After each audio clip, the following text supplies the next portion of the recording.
Halo teman-teman, jadi ini adalah sebuah konten yang saya bikin setelah kelas kuliah. Kebetulan saya kuliahnya tentang kritik dan teori tentang arsitektur juga, jadi ya banyak ide-ide ataupun hal-hal baru yang saya dapatkan dan banyak pertanyaan juga yang akhirnya saya videokan supaya saya juga bisa belajar kembali nantinya. Nah, jadi saya beri konten ini namanya 2 SKS Belajar Arsitektur alias 2 sisi kritik dan seputar belajar arsitektur. Jadi meskipun saya berkuliah tentang teori, tentang kritik, tentang sejarah, kita akan membahas hal-hal yang lebih populer, yang lebih santai dan hal-hal itu yang dekat di kehidupan kita seperti apa. Jadi di episode kali ini saya akan membahas tentang profesi arsitek. Arsitek itu apa sih? Oke, jadi kita pasti sering dengar kan orang yang bekerja di bidang arsitektur itu disebut arsitek. Gampangnya kayak orang yang ngedesain bangunan, ngedesain rumah itu arsitek. Memang benar seperti itu. Jadi kita harus tahu dulu arsitek itu apa. Arsitek adalah seorang yang merancang atau mendesain sebuah bangunan atau sebuah lingkungan juga. Jadi misalkan taman atau kota itu masih bisa disebut arsitek. Kapan sih orang yang bisa disebut seorang arsitek? Nah, biasanya mereka yang lulusan kuliah di bidang arsitektur, jurusannya arsitektur. Jadi ntar mereka bisa keluar kuliah bisa menjadi seorang arsitek. Gitu.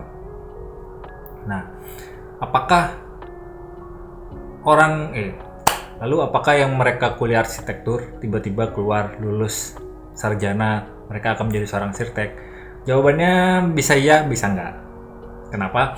Karena arsitek itu kayak dokter. Jadi dia itu nggak cuma jadi sebuah pekerjaan, tetapi juga sebagai sebuah profesi. Nah, emangnya apa sih bedanya pekerjaan dan profesi?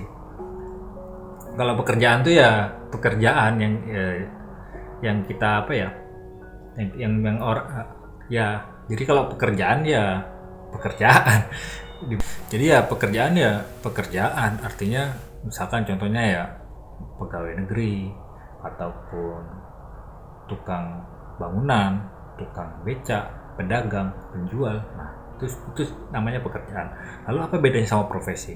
Nah, profesi ini ada sebuah pekerjaan yang mempunyai aturan atau asosiasi ini apa ya? Kelompok yang mengatur supaya punya standar dan kualitas yang jelas gitu. Kan kalau misalkan di pedagang ada memang asosiasi pedagang, tapi kan mereka tidak mengatur sampai detail karena memang apa yang dikerjakan itu nggak ada resiko gitu.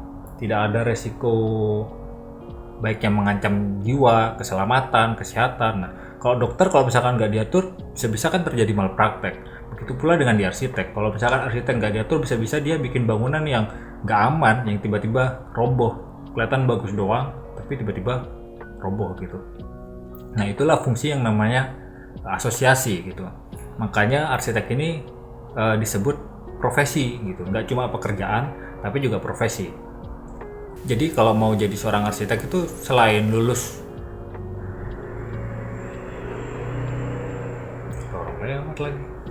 Nah, jadi kalau mau jadi seorang arsitek itu selain lulus kuliah arsitektur, dia juga harus mengurus ke asosiasi supaya dapat sertifikat asosiasi gitu, sertifikasi arsitek. Nah, saya belum sih. Jadi seperti itu. Jadi itulah bedanya antara sebuah profesi arsitek dan pekerjaan sebagai arsitek. Jadi kita itu di arsitek itu mirip banget sama yang namanya dokter. Jadi habis lulus kita ntar harus magang, harus praktek gitu sampai kita dapat sertifikat. Nah, kalau dan kita tuh punya undang-undang gitu. Kita sudah dibikinkan undang-undang oleh pemerintah, jadi kita tuh sudah setara kayak sama apoteker, sama bidan, sama perawat, sama dokter. Jadi arsitek itu udah setara sama itu. Nah, terus itulah yang membuat kenapa nggak semua orang bisa menjadi arsitek. Jadi kalau misalkan semua orang mungkin bisa mengaku sebagai seorang arsitek, tetapi ketika itu berhubungan dengan dokumen teknis standar nasional maka nggak bisa. Contoh, misalkan di bangunan pemerintah yang bertanggung jawab memang seorang arsitek. Jadi ketika misalkan dipertanggungjawabkan kualitasnya, itu ada penanggung jawabnya secara jelas. Oh iya, ada yang ketinggalan. Jadi arsitek itu kan merancang ya, seorang perancang, seorang yang ngedesain. Jadi apa sih bedanya merancang atau mendesain dengan menggambar? Jadi ini juga cukup menarik di luaran, karena banyak orang masih belum tahu apa bedanya desain dan gambar. Nah, jadi kalau mendesain ini nih sesuatu yang punya faktor pengaruhnya banyak gitu. Contoh, kita ngedesain sebuah rumah ya. Ketika kita menentukan sebuah kamar atau rumah gitu, kita pasti akan lihat nih, ini rumah hadapnya kemana. Karena kalau misalkan hadapnya ke barat atau ke timur, tentu saja silau kan, kena matahari gitu pas pagi atau pas sore. Jadi otomatis kan ada pengaruh tuh, model jendelanya kayak apa gitu, atau mungkin temboknya ntar kayak apa karena kan panas. Atau misalkan ada faktor pengaruh lokasi, misalkan lokasinya di pinggir jalan gede gitu ya, sama rumah yang lokasinya di jalan kecil depannya, itu beda. Karena kan kalau di jalan gede bising banget gitu. Nah, gimana caranya biar supaya nggak bising? Itulah ngedesain. Jadi ada nilai-nilai yang harus digali sebelum ada nilai-nilai. Jadi ada nilai-nilai yang harus dianalisa, ada potensi-potensi yang berpengaruh pada gambarnya nanti. Nah, kalau gambar ini ya udah gambar doang. Jadi kalau misalkan teman-teman desainer itu, kenapa kok mereka mahal banget gitu, desainer grafis, desainer interior gitu. Kenapa mahal? Karena memang mereka mempelajari itu hal-hal yang gak cuma sekedar digambar, gak cuma sekedar mereka bisa pakai aplikasi gambarnya gitu, program gambarnya, nggak cuma gitu doang. Tapi memang ada nilai-nilai yang mereka harus gali, mereka analisa, dan mereka tuangkan ke dalam sebuah gambar. Nah, itu adalah sebuah nilai, itu adalah yang bikin mahal, adalah seperti itu. Ide, analisa, itu yang bikin mahal. Jadi seperti itu. Jadi seperti itulah dunia arsitektur kayak apa. Jadi kalau misalkan saya ditanya apakah saya seorang arsitek, ya saya arsitek karena saya sekolahnya juga arsitek. Cuma saya adalah arsitek yang nggak resmi karena saya masih belum terdaftar di asosiasi, dan rencananya sih dalam beberapa tahun ini pingin gitu mendaftarkan diri sebagai seorang asosiasi di arsitek, jadi resmi. Karena juga di undang-undang yang baru nih ada yang namanya sekolah profesi gitu, namanya tuh PPAR, pendidikan profesi arsitektur. Jadi itu pendidikan cuma 1 semester dan 1 tahun, pendidikan 1 tahun di kampus, terus 1 tahunnya itu magang di kantor konsultan gitu. Nah, mereka yang lulus dari profesi ini, mereka akan mendapatkan gelar AR di depannya. Jadi AR, misalkan aku ya, AR Garudea, AR ini arsitek singkatannya, jadi arsitek Garudea.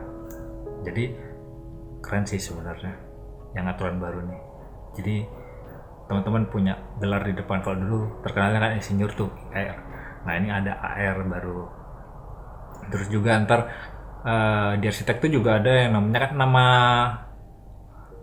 jadi kan di arsitek itu nama asosiasinya IAI, Ikatan Arsitek Indonesia. Jadi ketika kita ntar jadi arsitek yang terdaftar di asosiasi tentunya, maka kita bisa punya gelar tuh, namanya tuh IAI di belakangnya. Jadi misalkan aku ya Garudea, IAI gitu.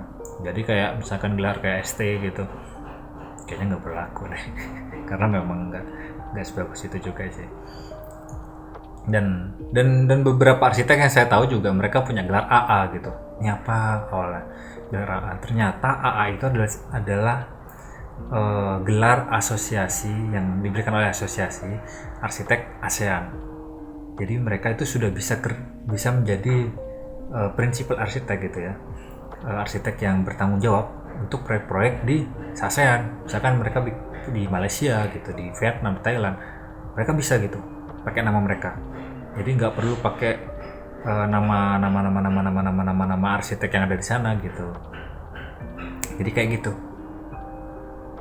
Jadi kalau misalkan ada orang mengaku sebagai seorang arsitek, perlu ditanya tuh sekolahnya memang dulu arsitek apa enggak sekolahnya, atau mungkin udah terdaftar di asosiasi apa enggak. udah punya SKA, surat SKA itu apaan ya, udah punya sertifikat asosiasi apa belum tuh gitu. Jadi ternyata mengaku sebagai seorang arsitek tuh nggak mudah ya. Jadi kayak gitu.